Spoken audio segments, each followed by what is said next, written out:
of the men in my husband's close circle of friends once cheated on his wife. I still remember the day my husband came home with that look, half disappointed, half disbelief. He sat on the edge of the bed, loosened his tie, sighed deeply and said, "Babe, you won't believe what happened today." I knew something serious had gone down because this man rarely gossiped. When he finally spoke, it was not just gist, it was a revelation. One of his closest friends, a man they all respected, had cheated on his wife. They were all shocked. The group had confronted him man to man and told him straight, "Guy, you messed up." No sugarcoating, no excuses. For weeks, they dragged him, mocked him, and still do till today. Imagine leaving one fine woman for one ekuke we no even sabi speak English. They tease, "Bro, fuck up."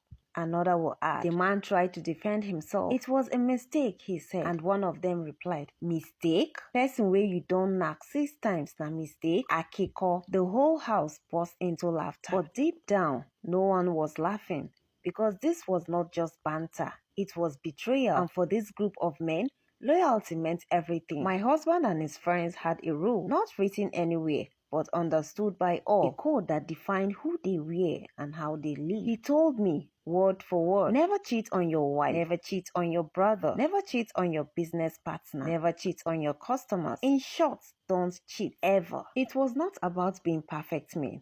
It was about being men of integrity, because once you start lying to the one person who knows your soul, it's only a matter of time before you start lying to yourself and everyone else. That night, I remember just staring at my husband's in quiet admiration. These were men who understood that loyalty was not a slogan, it was a lifestyle. The irony, the man's wife was everything: beautiful, decent and graceful, the kind of woman whose presence calms a room. I did not know her personally, but I respected her from afar. So when I asked, "What happens now?" my husband sighed and said, "She does not know yet. We are trying to help him fix it before it gets out." But something in me could not rest. So I tipped her off. Not directly, I only dropped small hints here and there. She pieced the puzzle together herself. When the truth finally came out, she filed for divorce. Turns out there were other unresolved issues too. The cheating was just the final nail.